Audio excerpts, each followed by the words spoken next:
राज्यचषक football स्पर्धेत पाटाकडील तालीम मंडळाचा ट्राय ब्रेकरवर दिलबहार तालीमवर 4-3 गोलने विजय मिळवत अंतिम फेरीत केला प्रवेश. संयुक्त जुना बुधवारपेठ सेवाभावी संस्था आयोजित राज्यचषक फुटबॉल स्पर्धेत आज दुपारी 4 वाजता पाटाकडील तालीम मंडळ अ विरुद्ध दिलबहार तालीम मंडळ यांच्यात झाला. पूर्वार्धापासूनच दोन्ही संघांनी आक्रमक खेळ केला. पाटाकडीलकडून ऋषिकेश मेथे पाटील, अमीन काझीर यांच्या संधी वाया गेल्या तर दिलबहारच्या थुलुंगा स्वयंसाळोखे यांच्या संधी वाया गेल्या.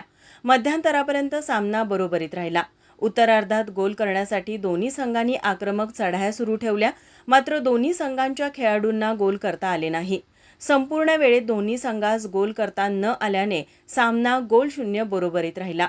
त्यामुळे पंचांनी सामना ट्राय ब्रेकरवर खेळवला.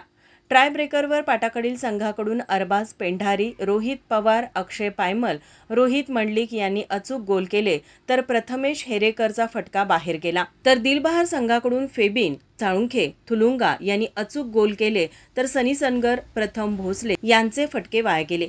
पाटाकडील तालीम मंडळाने ट्राय ब्रेकरवर दिलबहार तालीम मंडळावर 4-3 गोलने विजय मिळवत अंतिम फेरीत प्रवेश केला. उद्या दुपारी 4 वाजता दुसरा उपांत्य सामना श्री शिवाजी तरुण मंडळ विरुद्ध खंडोबा तालीम मंडळ यांच्यात होणार आहे. माझा महाराष्ट्र न्यूजसाठी नाज अत्तार, कोल्हापूर.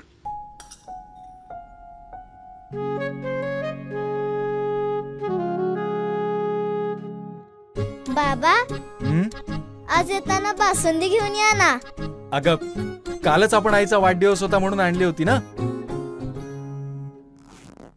ऐकलं, गोकुळची बासुंदी पुन्हा खावीशी वाटतेय.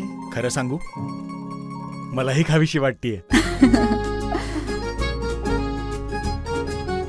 पुन्हा पुन्हा खावीशी वाटणारी गोकुळ बासुंदी.